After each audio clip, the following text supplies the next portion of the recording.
Oh, never mind. He's shy. He got stage struck. Oh, you just answered this question. $800 million. It's 160,000 gross tons. We have guest capacity, 1,817 staterooms, and guest capacity for 4,370. And James mentioned 1,400. It's exactly 1,401 crew members. Yeah. 65 nationalities, so it's truly a multicultural environment. We have 6 diesel fuel engines, and each one of them is probably just about almost the length of this room. They're immaculately clean, by the way. Unfortunately, we can't take tours down there for security, but I can tell you could eat off the floor in the engine room, absolutely immaculate. And we move about 50 or 60 feet for every gallon. So it's quite a fuel burner. Yes, we got a young lady here with a question. What about the Genesis ships? What about the Genesis ships? That's a good question. Not a lot I can tell you, unfortunately, other than it will be delivered in 2009, in May 2009, so that's just, what, 3 years away. And it will be 220,000 gross tons, so significantly larger than the Freedom class even. Yes? How long does it take to make this ship? Typically when we, if you notice, when we order ships, we normally have 3, 4, or 5 of them. So in the case of the Freedom class, we contracted 3. And so when that happens, they don't build one at a time. They actually cut 6 hulls. And so even the third one, the hulls have been cut already. And the second one, the Liberty, was almost completed when the Freedom actually left the yard. But, I mean, if you add up all the design and the planning and so on and so forth, it's probably about a 3-year project. But the ship itself comes together remarkably quickly, between 18 months and 2 years.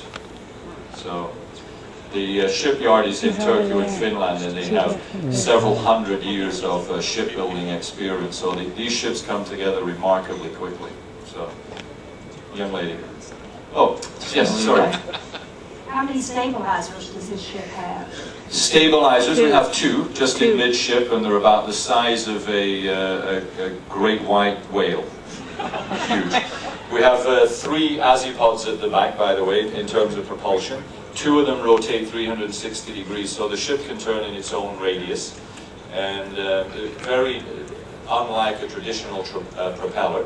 And then under the bow we have 4 bow thrusters that allow the ship to move sideways, but it's extremely maneuverable. 120,000 horsepower, so a little bit more than my Maserati. Yes, sir. What happens to the older ships in the fleet? Do you decommission them or retire? At this point in time, no. The company's still growing. We have 20 ships. The Freedom is the 20th, Royal Caribbean. And in fact, with the older ships, we're either elongating them, such as the Enchantment. We added on about 100 feet to the Enchantment, plus Portofino and a couple more bars and staterooms and so on. And are revitalizing them, such as the Sovereign. So our intent is to continue to grow the fleet and maintain the older ships, as I say, through a revitalization program. Moving forward, if the demand drops, we actually have a partnership with a company in the United Kingdom called First Choice, and they are a travel company / now cruise company. And in fact, what was the name of the ship that we moved? Sun Viking, was it? Serenade. Serenade was an older ship with Royal Caribbean. That is now cruising under the name First Choice, and so that's the long-term plan with Royal Caribbean. So. I have a question right over here with this young lady. How much gas does the ship take? How much gas? We measure our gas in metric tons rather than gallons. And it's thousands and thousands of gallons, and we actually fuel enough for about a 3-week itinerary. So you can imagine how big the tanks are down there. We can sail around for 3 weeks on this itinerary with a full tank of gas, but it's many thousands of gallons. So, do we have time for any more, James?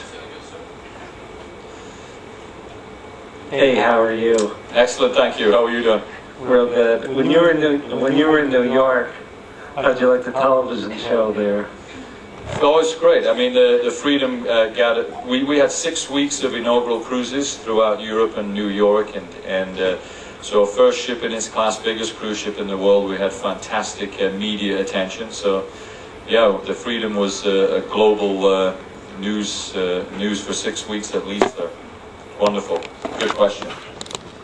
We have a question out here to the right. What? He said good question. What is the name of the third ship that you have planned in the Freedom class? Also, They're not gonna tell you. The sailing, the non-sailing pools, and do you plan to continue that? That's like I went one up. And also, in the older ships, do you plan on continuing that?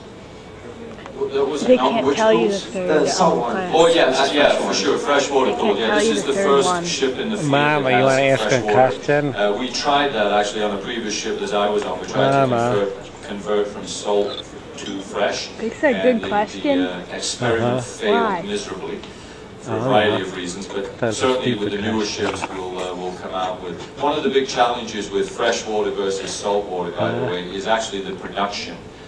Saltwater, you're just pulling from the ocean and fill up your pools. You wanna ask With something freshwater, here we have to about- produce Ask it what?